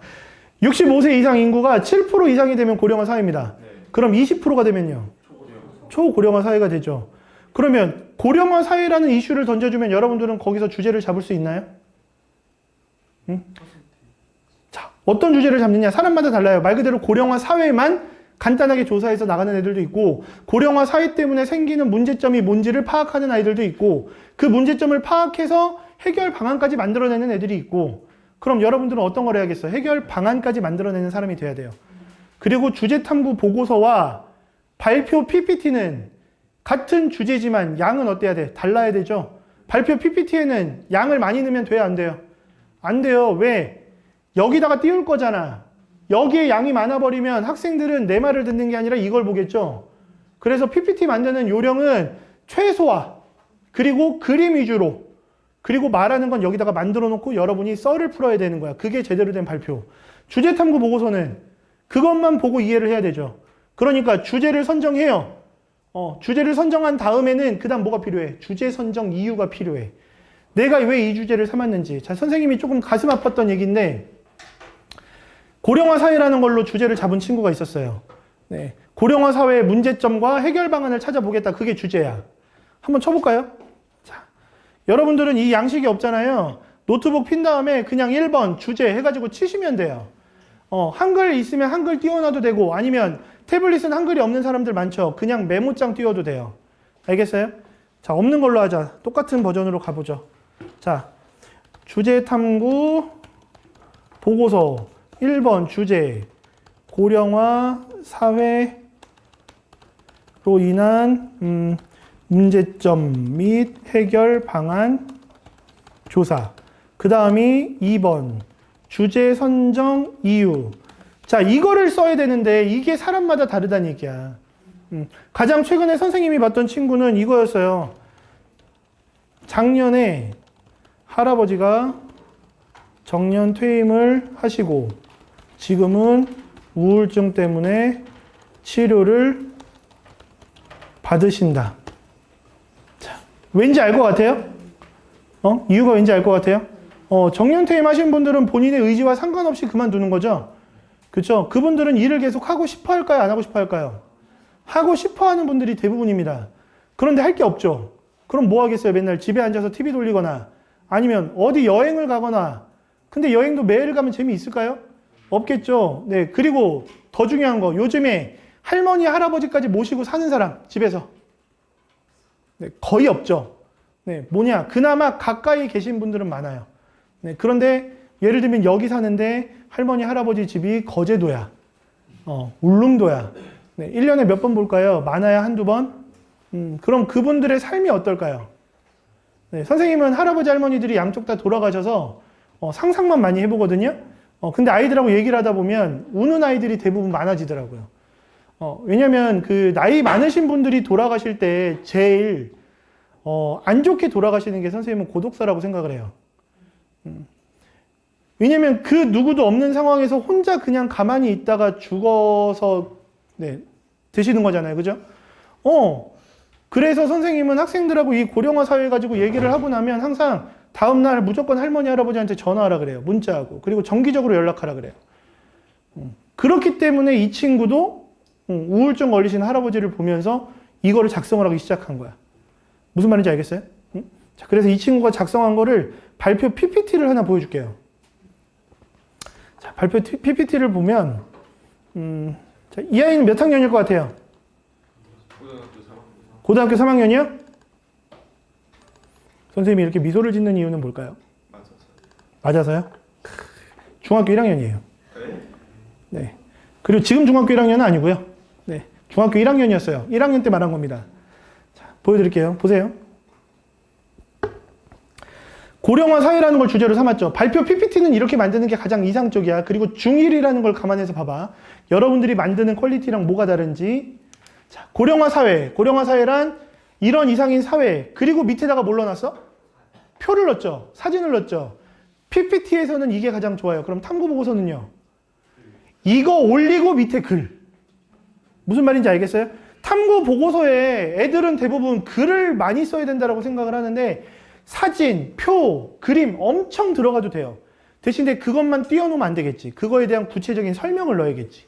그러니까 그게 이걸 찾아봤어요. 이렇게 탐구를 했어요. 그리고 그거에 대한 보고를 밑에다가 써주는 거야. 무슨 말인지 알겠어요? 이 친구는 이 보고가 다 어디 있겠어? 앞에 발표하는 거기 문건 안에 다 있었겠죠? 그래서 이거를 얘기를 한 거예요. 그리고 여긴 없지만 20%가 넘어가면 초고령화 사회가 됩니다. 라는 것까지 아이들에게 알려줬겠지. 중학교 1학년 따위가. 그쵸? 얘는 참고로 이제 국제중을 나왔어요. 네, 그리고 서울국제고를 다녔고, 네, 서울대를 들어가고, 뭐 이런 수준을 밟은 친구입니다. 근데 재미있는 건 IQ가 상당히 낮아요. 네, 우리나라 전 국민 IQ 평균이 얼마인지 알아요? 100이에요. 100이에요? 90이요? 돌고래인가요? 120. 참고로 저희 나라가 전 세계에서는 6번째로 높아요. 네, 106이에요, 106. 네, 그 친구 IQ가 108이었어요. 그래서 제가 맨날 108요괴라고 불렀는데, 네. 그런데 해내는 거죠. 네, 그러니까 노력이 되게 중요하다라는 얘기를 해주는 거야. 알겠죠? 그 다음에 뭘 했을까? 그럼 이 이후에 뭘 썼을까? 느낌. 고령화 사회가 될 수밖에 없는 이유. 이유를 분석을 한 거야. 자, 봤더니 뭐예요? 저출산 문제래. 느낌 와요? 왜 저출산 문제가 고령화 사회를 만드는지 알겠어요? 수학 잘하는 사람들은 바로 느낌 와야죠. 65세 인구는 매해마다 늘어납니다. 그 다음에 2020년도의 남녀 평균 수명과 2024년도의 남녀 평균 수명의 차이를 알아요? 무슨 얘기냐? 주제 탐구 보고서나 독서 감상문을 쓸 때 선생님하고 이렇게 수업을 하잖아요. 그럼 선생님이 지금 물어보죠. 2020년도의 평균 수명, 24년도의 평균 수명 알아요? 라고 물어보면 여러분들은 뭐 해야 돼? 검색하는 거야. 왜? 그게 여러분들의 탐구 보고서에 들어갈 내용들이 되는 거야. 여러분들 집에서 탐구 보고서 쓸 때 뭐 합니까? 검색하죠. 자료 찾죠. 그리고 그 자료에서 뭐가 필요할지 여러분들이 직접 찾아야 되죠. 근데 그게 쉽지가 않아. 주제를 선정하고 주제 선정 이유까지 썼는데 탐구 내용을 봤더니 개판이야. 방향성이 맞지가 않은 게 거의 7, 80%가 넘어요. 그래서 그거를 첨삭해주고 만들어가는 과정이 필요한 거야. 그렇게 넣어야지만 여러분들의 과목 우수성을 완벽하게 보여줄 수 있는 거야. 이해됐어요? 자, 그래서 얘는 뭐 한 거야? 저출산 문제. 왜? 65세 인구는 늘어나. 그런데 애들이 안 태어나. 그러니까 전체 인구수가 확 늘면서 그 비율이 맞춰져야지만 7% 이하로 나올 텐데 그게 안 되니까 계속 고령화 사회가 될 수밖에 없죠. 자, 저출산 문제는 되게 심각하다. 그럼 여기서 또 하나. 주제탐구 보고서는 가장 마지막에 뭘 써야 될까요? 해결 방안까지 다 썼어. 그럼 가장 마지막에 뭘 써야 될까요? 느낀 점을 애들은 대부분 쓰죠. 배운 점을 쓰죠. 그거는 진짜 도그나 카우나 다 쓰는 주제탐구 보고서. 너희 영어 못하니? 되게 웃긴 건데. 네. 도그나 카우나 개나 소나. 알았지? 자, 무슨 얘기냐면 그 다음에 하나가 더 필요해. 하나가. 그게 뭐야? 추가 탐구하고 싶은 내용. 내가 탐구 보고서를 썼지만 여기 있는 내용 중에 이건 좀 더 파보고 싶어. 그게 바로 뭐야? 저출산 문제겠지. 왜 저출산 문제가 생길까? 이거에 대한 추가 탐구를 하고 싶어요. 그럼 선생님이 마지막에 얘기하겠지. 너 이것도 하나 더 내봐. 이것도 넣어줄게. 이해돼요? 그럼 저출산 문제는 왜 나오는 거야? 요즘에 그렇게 딩크족들이 많아요. 그죠? 그리고 1인당 생활비가 엄청나게 올라 있죠. 네. 선생님은 아들이 중학교 2학년이고요. 둘째가 있는데 둘째가 32개월이에요. 네, 11살 차이죠. 늦둥이죠. 네. 포천시에서 선생님 아이가 태어나기 전년도에는 둘째가 태어나면 100만 원을 줬대요. 네, 근데 선생님은 300만 원을 받았어요. 네. 올해부터는 500만 원으로 늘었대요. 네, 심지어 월마다 나오는 그 아이들 지원금이 저희 아이 때는 15만 원이었거든요. 네, 올해부터 150만 원 나온답니다. 한 달에. 네, 아이를 낳으셔야 돼요. 네. 장난이고요. 네. 그래서 와이프한테 어떻게 셋째 한번 얘기했다가 싸다구를 맞을 뻔한. 네. 무슨 얘기예요? 저출산 문제가 그렇게 심각해요. 네. 왜냐면 물가는 오르고 아이들에게 들어가야 될 돈은 너무 많은데 실제로 그만큼의 돈을 벌어서 충당하는 가족이 많지 않다라는 거지. 그러니까 어쩔 수 없이 포기할 수밖에 없는 거지. 그렇죠? 그러니까 저출산 문제에 대해서 추가 탐구하면 너무 좋다. 이런 내용이 여러분들 탐구 보고서에 쭉 들어가야 되는 거야. 두 번째는 뭐예요? 의학과 기술의 발달. 맞죠? 옛날에는 여러분들 폐렴 걸리면 죽는 병인 거 알아요? 여러분들 예전 드라마나 영화 같은 거 보면 갑자기 주인공이 막 하다가 손을 보면 피 나와 있죠. 그게 뭐야? 결핵이야, 폐결핵. 그럼 죽었어, 옛날엔. 그냥 죽는 병이야. 막 울고 그래, 막. 근데 요즘엔 어때요? 병원 가면 약 드세요. 끝나죠? 무슨 얘기예요? 의학기술이 발달되고 약의 어떤 것들이 계속 발달되다 보니까 죽는 병이 없는 거야, 이제는. 심지어 암도 치료가 되는 시대죠. 알츠하이머 어때? 계속 신약 개발하고 있지. 그치? 그래서 뭐 먹는 약이 나오네, 뭐 하네. 다 가능한 거죠. 그러니까 오래 살 수밖에 없는 거야. 그래서 평균 수명 조사해보면 지금 여자가 올해 버전으로 90.6세인가 7세인가 그래요. 남자가 86.3세인가 그래요. 되게 많이 올랐죠. 그죠? 근데 여기서 이제, 이게 부모님이 계셔서 얘기하면 안 되는데. 대부분 어머님들, 아버지들 결혼하실 때 나이 차이 한번 본 적 있어요? 나이 차이. 엄마가 연상이야. 그러면 사실은 요즘에 그런 게 많은 것 뿐이지. 예전에는 뭐야? 그런 거 있었지. 4살 차이가 궁합이 좋더라. 이게 선생님이 이 탐구 보고서 쓸 때 항상 얘기하는 건데 평균 수명 찾아보면 대부분 4살 타울이에요. 4살 타울. 그게 무슨 말이야? 같이 죽을 확률이 가장 좋구나. 그게 궁합이구나. 이렇게 이제 우스갯소리예요. 그냥 제가 수학을 하다 보니까 계속 보면 그렇거든요, 거의. 네, 그래서 4살 타울이 궁합이 좋은가. 네, 근데 아이들이 집에 가서 엄마한테 물어본 거죠. 엄마랑 아빠는 2살 차이잖아. 그럼 어떻게 해? 네, 뭐 이런 얘기를 물어봤대요. 안 됩니다. 네, 하지 마세요. 그래서 이게 고령화 사회가 되는 이유야. 그럼 이유가 나왔으면 그 다음 뭐가 나와야 돼? 문제점이 나와야겠지. 그 문제점을 아이가 이렇게 원형 그래프로 만든 거죠. 중1짜리가. 제일 중요한 게 생활비. 맞잖아요. 정년 퇴임을 했어. 그럼 그 다음 달부터 생활비가 줄어? 아니죠. 쓰시던 거 그대로 쓰셔야겠죠. 해야 되는 거 계속 해야겠죠. 생활비를 충당을 해야 돼. 그럼 아들, 딸들이 잘 벌어서 한 달에 1,000만 원씩 막 용돈을 줘. 와, 그런 집이 몇 군데나 있겠어. 그쵸? 그러니까 그렇게도 못 해드려. 해드리고 싶어도 못 해드리는 상황. 심지어 부모님들은 달라고 안 하죠. 네, 그게 엄마, 아빠의 마음이에요. 달라고 안 해요. 그냥 본인들이 어떻게든 살아나가려고 해. 그럼 그 안에서 이거를 해결할 수 있는 방법을 찾아줘야 될 거 아니에요. 그쵸? 그럼 그 다음에 뭐야? 건강 얘기. 어쩔 수 없지. 나이를 드시면 면역력이 떨어지니까 건강이 안 좋아질 수밖에 없어요. 그죠? 그 다음, 외로움. 아까 얘기했죠? 외로움 생각보다 큽니다.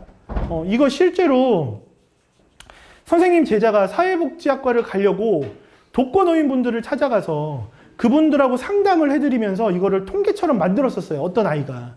근데 독거노인이니까 혼자 사실 거 아니에요. 그렇죠? 그분들의 95% 이상이 외로움을 매일 느껴요. 네. 그리고 심지어 그냥 이대로 자다가 죽었으면 좋겠다라고 생각하시는 분들도 굉장히 많아요. 네. 그래서 이 외로움이라는 건 정말 해소가 돼야 된다. 그 다음 뭐요? 가족 불화. 이거 맞아요, 아니에요? 잘 못 느끼죠? 왜? 여기 있는 분들은 다 화목하니까. 그죠? 네, 화목하죠. 근데 저는 실제로 제 친구네 그 가정이 파탄 나는 걸 봤어요. 네, 뭐냐면, 별거 아니었습니다. 어머님이 치매 걸리셨어요. 네. 그런데 여기서 중요한 건 치매 걸리셨으면 누군가 돌보거나, 근데 저도 저희 외할머니가 치매여서 집에서 돌봐봤지만 사람이 할 수 있는 일이 아니거든요. 저는 거의 1년 6개월을 어머니하고 저하고 이게 돌보다가 어쩔 수 없이 요양병원으로 모셨는데, 네, 아니면 요양병원으로 모시면 돼요. 오히려 거기가 편하실 수도 있어요. 그런데 거기가 아마 6남매였나 그랬을 거예요. 네. 제 친구가 첫째였는데 첫째니까 오빠가 해. 엄마가 해. 열받는 거죠. 그래서 야 너희는 아니면 요양병원 보내 그랬더니 돈이 어딨어. 엄청나게 싸웠어요. 결국엔 제 친구가 네, 요양병원으로 모셔가지고 아직 잘 네, 하고 계시긴 한데 엄청나게 많아집니다. 그리고 요즘 어린아이들이 영악하다고 해야 되나요? 이런 표현이 좋은데 할머니랑 엄마랑 애랑 마트에 갔어요. 근데 애가 좀 활발해요. 네, 마트를 뛰어다니다가 막 진열되어 있는 상품들이 떨어지고 그랬어요. 할머니가 너 그렇게 하면 안 돼. 학교에서 그렇게 배웠어? 막 혼을 냈어요. 그랬더니 애가 할머니한테 할머니는 엄마도 아닌데 왜 나한테 화를 내? 할머니가 너무 창피하셔갖고 마트에서 네, 가셨어요. 네, 어머니도 얼굴이 빨개지시더라고요. 네, 그러니까 요즘 아이들의 할머니와 할아버지에 대한 인식 자체가 많이 달라졌다는 걸 느껴요. 네, 그래서 이런 것들이 생긴다. 일자리 많이 느끼죠, 그렇죠? 근데 요즘에 조금 나아지고 있는 게 눈에 보입니까? 여러분들 학교 갈 때 원래는 녹색 어머니회라고 해서 어머니들이 학교 앞에서 이거 깃발 들고 했거든요. 요즘에는 노란 옷을 입으신, 노란 조끼를 입으신 할머니, 할아버지들이 많이 하세요. 그리고 길을 다니다 보면 노란 조끼를 입으신 할머니, 할아버지들이 3, 4, 5 모이셔서 쓰레기 주스면서 가시는 분들도 계세요. 그리고 정년 퇴임하신 분이 새롭게 아파트 관리실에 네, 수위 아저씨로 다시 들어가신 분들도 계세요. 하지만 그래도 아직은 일자리가 많이 부족하다. 이런 문제점들이 있다. 그럼 마지막으로 뭐 할까요? 해결 방안. 네, 까지 가면 좋겠죠. 그렇죠? 네, 여기서 그 친구가 제일 많이 얘기한 게 사실 이거였어요. 네, 이 태도가 개선되지 않으면 그럼 어떤 제도도 만들어질 수 없고 힘들고 그런 제도가 만들어졌을 때 그거를 시행하는지 확인하는 게 더 중요하다. 지금 제가 하는 얘기는 제가 말하는 게 아니라 그 친구가 했던 내용을 저랑 연습했던 내용을 그대로 말씀드린 거예요. 이게 주제 탐구 보고서로 담기면 되는 거예요. 알겠죠? 그러니까 뭐 했습니까? 탐구 주제 정했죠? 주제 선정 이유 적었죠? 탐구 내용을 쓰는데 선생님이 만든 양식에는 이따가 선생님이 카톡으로 여러분들 다 보내드릴 거예요. 탐구 양식에는 탐구 내용 1, 2, 3 이렇게 3개를 넣어놨어요. 근데 이것도 사람마다 달라. 선생님 저는 탐구 내용을 2개만 하고 싶어요. 2개만 해서 구체적으로 하고 싶어요. 그래도 됩니다. 네, 탐구 내용은 대신 1개는 아니에요. 최소 2개 이상. 많으면 4, 5개. 그래서 이 고령화 사회만 가지고도 이 친구는 고등학교 가서도 이걸 한번 또 썼거든요. 탐구 보고서를. 거의 8장 정도를 써서 냈어요. 네. 양이 중요하진 않습니다. 학교에서 양을 정해주는 경우도 있어요. 네, 좀 귀찮으신 선생님들은 자, 1장 내외. 네, 그럼 애들은 미치죠, 그때부터. 네, 본인이 줄여야 되니까. 그래서 탐구 보고서 쓰는 요령도 기억을 해놔야 되고, 그리고 마지막으로 써야 되는 게 느낀 점, 추가 탐구할 내용까지 쓰면 가장 좋은 탐구 보고서가 만들어지는 거예요. 이해되셨죠? 그쵸? 자, 그 다음. 시간이 얼마 안 남았기 때문에 독서감상문에 대한 얘기를 해드리고 오늘 마무리를 지을게요. 자, 독서감상문도 어떻게 쓰는지 알아요? 독서감상문? 대부분 친구들 독서감상문 쓸 때 제일 먼저 못 써요. 책 제목, 그 다음에 저자 빼먹으면 큰일 나죠. 그죠? 왜 빼먹으면 안 됐는지 알아요? 원래 면접에서 독서감상문 써서 냈다고 하면은 예전에는 면접 질문이 이렇게 나와. 이 책에 대한 독서 감상문을 썼다고 했는데 책에 대한 내용을 소개해 주세요. 근데 여러분들이 읽는 책은 대부분 유명한 저자들이 많죠. 그래서 그리고 새 책에 쓰여질 때도 책 이름하고 저자가 쓰여지거든. 작년부터 면접 질문이 조금 질이 달라졌어. 왜? 책에 대한 내용은 애들이 너무 잘 연구를 해와. 그랬더니 자, 이 저자에 대한 설명을 해봐라. 그 저자가 만들어낸 업적이 있다면 설명을 해봐라. 네, 면접이 굉장히 까다로워지기 시작을 했겠죠. 그쵸? 그래서 책 제목과 저자를 잘 쓰고, 그 다음, 아까 누군가가 잘 얘기했어. 누구였어, 아까? 책 동기. 이름이 뭐예요? 저 웃겨요? 이렇게 웃으면. 괜찮아. 오늘 아침에도 일어나서 선생님이 아침에 화장실에서 거울 보고 웃었어요. 네, 되게 힘차게. 선생님한테 문자 하나 보내. 기프티콘, 지금 빨리. 보내줄게. 자, 책 선정 동기 중요하죠? 아까 우리 주제 선정 동기 중요했죠? 이게 너무 중요한 거야. 왜? 내가 이 책을 왜 골랐는지가 내 적성하고 내 전공하고 연결이 돼야 되니까. 이해됐나요? 그리고 나면 뭐 해야 돼요? 그리고 나면 줄거리. 줄거리는 얼만큼 써야 돼? 최대한 짧게. 실제로 중학교나 고등학교에서 독서 감상문 내라고 할 때 줄거리 쓰지 말라고 하는 학교도 있어요. 왜냐면 독서 감상문 아니에요? 줄거리는 뭐예요? 독서 요약 뭐 이렇게 하겠죠. 그러니까 줄거리는 중요하지 않아. 그럼 그 다음으로 쓰는 게 중요해. 자, 이거. 책을 읽으면서 가장 기억에 남는 내용 뭐냐? 책을 읽었을 때 가장 기억에 남는 장면도 있을 수 있고, 아니면 인물이 있을 수 있고, 아니면 문장이 있을 수 있고, 아니면 단어가 있을 수도 있어. 자, 실제로 요즘에 예전에는 과거에서 자기소개서를 쓸 때 독서 3권을 300자씩 썼어요. 근데 바뀌었어, 좀 트렌드가. 책을 읽고 가장 기억에 남는 키워드 3개씩 쓰는 걸로. 무슨 말이냐면 그 키워드만 알아도 이 책에 대한 내용을 모두 설명할 수 있다는 거지.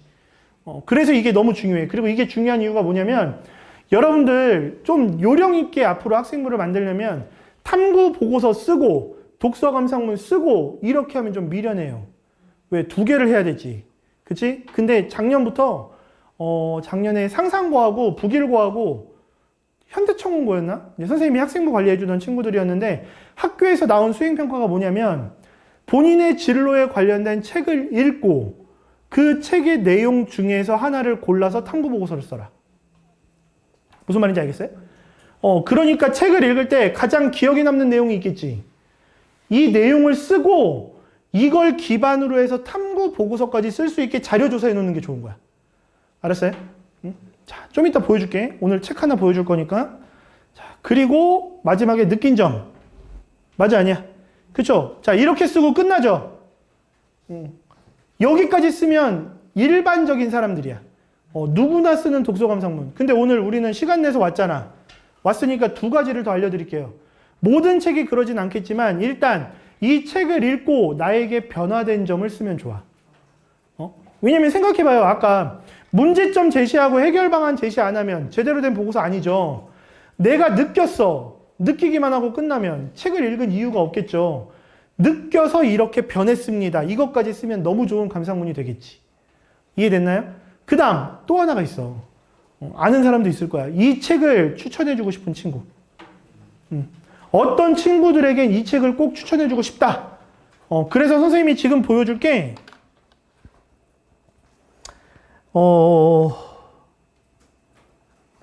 이거 아니다. 자, 이 책은 제가 문과든 이과든 무조건 이 책 읽고 독서 감상문 써서 내라 그래요. 이 책 혹시 아는 사람 있어요? 이 책이 얼마나 베스트셀러냐면 수학책일까요? 이 책이 나오고 나서 과학 분야에서 1위 했어요. 네. 그리고 이 책이 너무 인기가 많았어요. 특히 이 김민영 교수라는 사람은 이 책을 쓰진 않았습니다.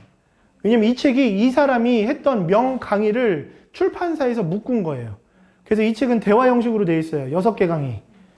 근데 이게 인기가 너무 많아서 그 이후에 후속작이 나왔어요. 네. 다시 수학이 필요한 순간. 네. 그러니까 그만큼 되게 유명한 책이고, 그럼 이 책을 누가 읽을까요? 실제로 어디선가 조사를 했던 그 리서치 결과가 나왔는데 이 책을 많이 읽은 애들은 이과 애들이 아니더라고요. 네, 오히려 문과 애들, 그리고 수학을 되게 싫어하는 애들, 수포자 애들. 이 책을 읽고 그렇게 자신감을 얻었다는 얘기를 많이 해요.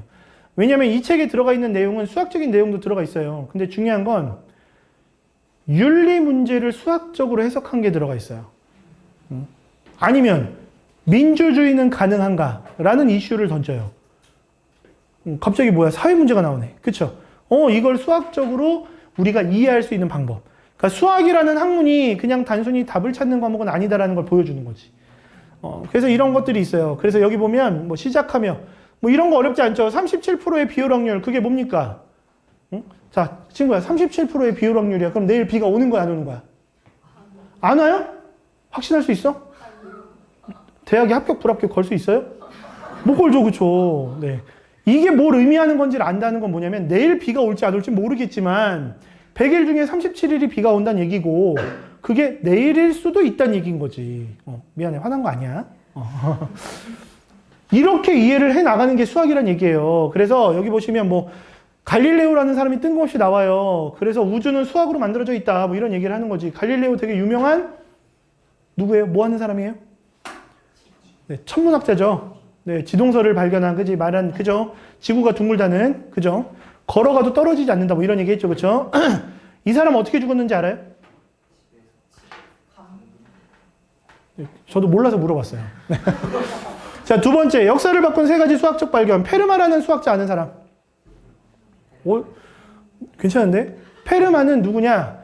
이거는 좀 이제 수학을 전공하고 싶어 하는 책들이 많이 보는 책 중에 페르마의 마지막 정리라는 책이 있어요. 네, 되게 유명한 수학자. 정수론을 굉장히 타이트하게 만들어준 수학자. 데카르트. 나는 생각한다, 고로나는 존재한다. 되게 유명한 철학자죠. 네, 여러분들이 함수의 그래프를 그리는 XY 좌표계를 만든 사람이에요. 그 다음에 여기 아인슈타인. 되게 유명하죠. 상대성 이론. 그죠? 네, 수학자예요. 뉴턴은요? 뉴턴은 뭐예요? 만류 인력의 법칙. 그렇게 사과나무 밑에 누워가지고 힘 안 쓰고 사과를 받아 먹으려고 했던. 그죠?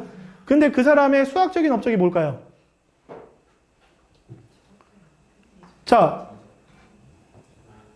이름이 뭐였지? 너. 맞아, 너.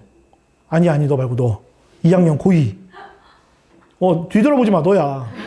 네가 방금 미적분 했잖아. 그래, 안 그래? 미적분, 적분 아니고 미분이에요. 네. 뉴턴은 미분을 만들어냈어요. 누구랑? 뉴턴이 만들어낸 기호를 굉장히 많이 쓰죠, 저희는. 미분에서. 네. 아무튼, 네, 그래요. 네, 뉴턴은 수학자. 그리고 뉴턴은 미분뿐만이 아니라 프린키피아라는 거를 또, 이론을 만들어냈습니다. 그 얘기가 여기에 나와요. 네, 수학적인 발견에. 그러니까 뉴턴은 과학자가 아니다. 라고 할 수는 없지만 굉장히 유명한 수학자다. 파스칼은요? 수학자예요? 과학자예요? 네, 수학자 겸 굉장한 물리학자죠. 그래서 파스칼은 기계식 전자계산기를 세계 최초로 발명했죠. 그죠? 그런 얘기들이 있어. 그 다음 요게 좀 애들이 되게 좋아해요. 확률론. 선과학. 무슨 얘기냐? 하이드파크에서 10명이 살해됐대요. 큰일이야, 작은 일이야? 다들 큰일이죠. 근데 이 사람들이 죽음으로 인해서 100만 명이 죽을 법한 테러의 위협을 막았다. 네. 그 다음 여러분들 혹시 트롤리 문제라는 거 알아요? 트롤리 문제가 뭔지 말할 수 있는 학생. 얘기해봐. 기차 선로가 양쪽으로 나뉘는데 3명 있고 10명 있으면 몇 번이 자, 3명이 나죠. 네, 3명이 내가 아니면 뭐 언덕에서 내려오는 전차일 수도 있어요. 네, 거기에 뭐 4명이 타고 있고 반대편에 5명이 서 있는데 내가 살려면 레버를 당겨야 돼. 그럼 반대편에 있는 사람들이 죽어. 그럼 너는 당길 거야 말 거야.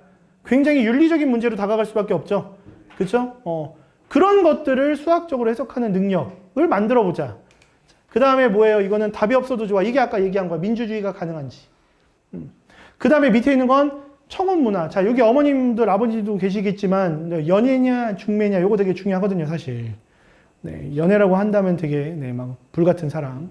중매라고 한다면 일단 누군가가 엮어준 사랑. 그쵸? 네. 그 다음 우주가 나와요, 우주. 요거 여기서 수학 전공할 친구들이 있을지 모르겠지만 수학에서 배우는 영역 중에 제일 어려운 학문이 위상수학이에요. 네, 위상수학을 영어로 토폴로지라고 불러요. 네, 선생님은 대학교 3학년, 4학년 때 토폴로지를 또모르지라고 부르고 다녔어요. 네. 배워도 몰라요. 네. 그런 얘기들이 있어. 근데 선생님이 제일 좋아하는 건 이거예요. 자, 보세요. 우리는 답을 맞히려고 하지 틀리려고 하지 않습니다. 되게 와닿지 않나요? 네, 근데 틀려야지만 오류를 발견할 수 있는 거죠. 그렇죠? 그러니까 이 책을 읽고 나면 이런 얘기들에 대해서 여러분들이 굉장히 많은 걸 고민할 수 있고 그걸로 보고서를 만들어낼 수 있다는 얘기예요. 그래서 아까 왜 선생님이 얘기했잖아요. 네 번째, 가장 기억에 남는 거. 그거 할 때 이거 전체를 다 쓸 수는 없겠죠. 각 강을 읽으면서 그 중에 제일 내 기억에 남는 걸 고르는 거야.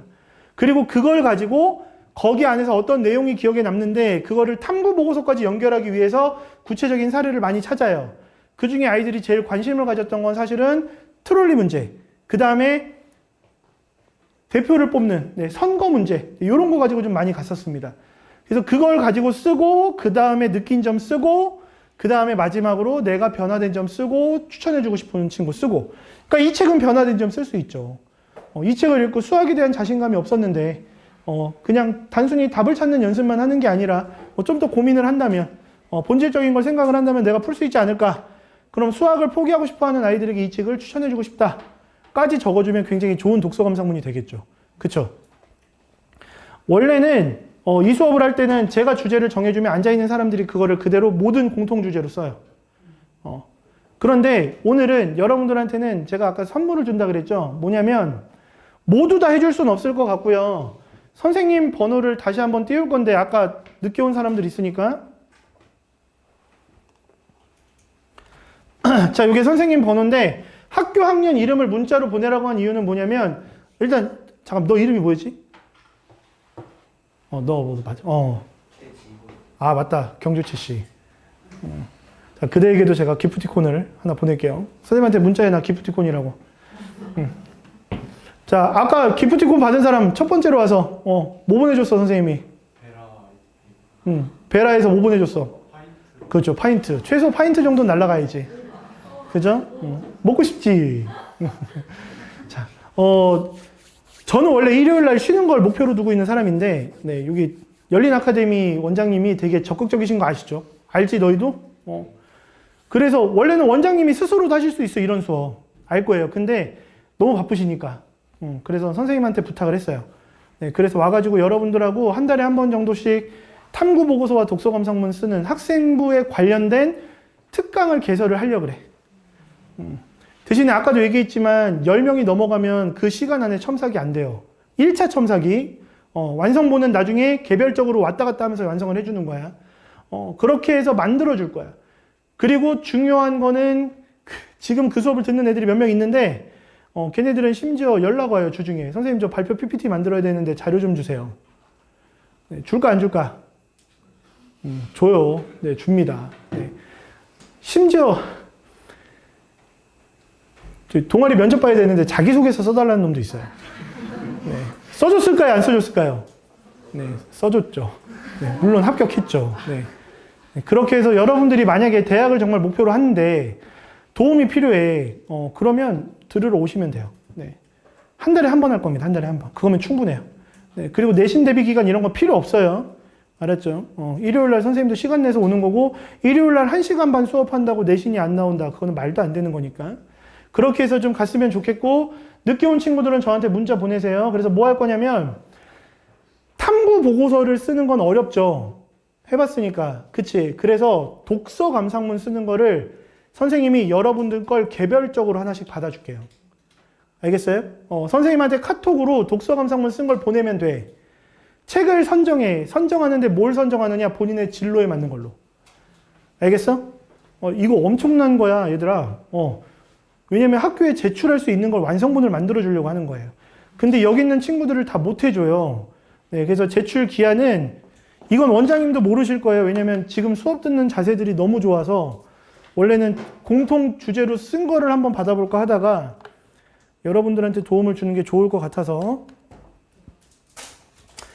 기한은 오늘이 며칠이죠? 17일? 정확히 일주일 드릴게요. 3월 24일 밤 12시까지 진로에 맞는 책 선정하고 독서 감상문 틀에 맞춰서 자, 요렇게 해줘야 돼요. 한글 파일로 보내야 돼. 그게 HWP 파일이나 아니면 DOC 파일이 돼요.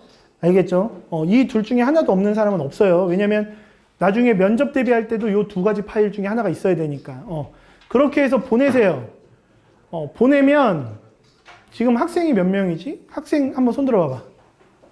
잠깐만. 2, 4, 6, 8, 10, 12, 14, 16, 18, 20. 20명이거든요? 선생님이 다른 일을 안 하면 20명 다 해주고 싶은데 딱 6명만 뽑을게요. 6명.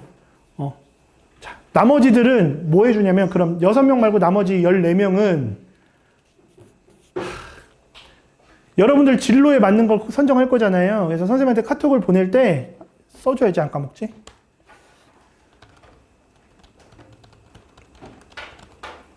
자, 전공하고 싶은 과를 적어서 보내세요. 알겠죠? 그래서 6명은 직접 첨삭해서 완성본까지 만들고 나머지 14명은 여러분들 전공에 맞는 독서 감상문 쓴 거를 2개씩 보내드릴게요. 그럼 그걸 그대로 제출하면 될까요? 안 될까요? 안 돼요. 네, 난리 나요. 자, 그거를 여러분 걸로 가공만 하면 돼. 이해됐어요? 그래서 2권씩 보내드릴 거니까 그것도 사실 어마어마한 선물이죠. 그쵸? 그리고 그 6명은 그럼 첨삭만 해줘? 아니지. 2권 똑같이 보내줄 거야. 거기에 첨삭까지 해줄 거예요. 이해되셨죠? 그쵸? 네. 장담하는데 그 어디를 가서도 이렇게 받아보실 수는 없을 거예요. 네. 제가 준비한 수업은 여기까지고 시간이 너무 짧다 보니까 많은 걸 좀 더 해주고 싶은데 못 해줘서 좀 아쉽긴 하지만 그래도 어느 정도 요점 정리는 됐죠. 그쵸? 그리고 생기부가 얼마나 중요한지 좀 이제 와닿죠. 그쵸? 그리고 아까 그 작년 고3들 생기부 봐서 알겠지만 어떤 식으로 만들어져야 되는지도 이제 느낌이 좀 올 거예요. 그래서 그걸 만들어가는 과정을 한 달에 한 번씩 선생님이 직접 도와주러 올 거니까 그거에 대한 안내는 원장님이 뭐 문자나 다시 이런 걸로 보내드릴 겁니다. 그러면 바로 4월부터 시작을 해야 돼요. 그래야 이번 학년 거를 좀 완성도 있게 만들 수가 있거든요. 그렇게 해서 진행을 할 거니까요. 관심 있는 분들은 궁금한 거 있으면 그리고 카톡 보내셔도 돼요. 네, 카톡 보내시면 선생님이 답장도 줄 테니까 물론 수업 중일 땐 못하지만 시간 날 때 그리고 이것까지 해줄게. 자기가 뭘 전공해야 될지 모르겠어. 그럼 그거에 대한 고민도 보내세요. 알겠죠? 그래서 그거까지 선생님이 도와주고 왜냐면 나는 여러분이 같이 선생님하고 한 달에 한 번씩 특강할 거라고 생각하니까 그리고 지금 20명이면 딱 10명 맞네요. 그죠? 아니야. 꼭 하라는 얘기는 아니야. 본인의 필요에 의해서 해야 돼요. 알겠죠? 네, 필요하다고 느껴지면 꼭 하셔야 되고 그렇게 해서 다음번에 꼭 만났으면 좋겠고요. 네, 오늘 이 시간 이후로 문자 안 보내신 분들은 제가 못 챙겨줍니다. 알겠죠? 그리고 3월 24일까지 꼭 독서 감상문 써서 보내셔야 돼요. 대충 보낼 생각 하지 마세요. 네, 대충 쓴 건 그냥 한눈에 보면 아니까. 그렇게 해서 정말 이 친구가 고민해서 썼구나 라는 게 느껴지면 6명 선정해서 첨삭해주고 독서 감상문 2개씩은 다 보내드리고 그리고 그 6명은 아쉽잖아. 베라 보내드릴게요. 좋죠?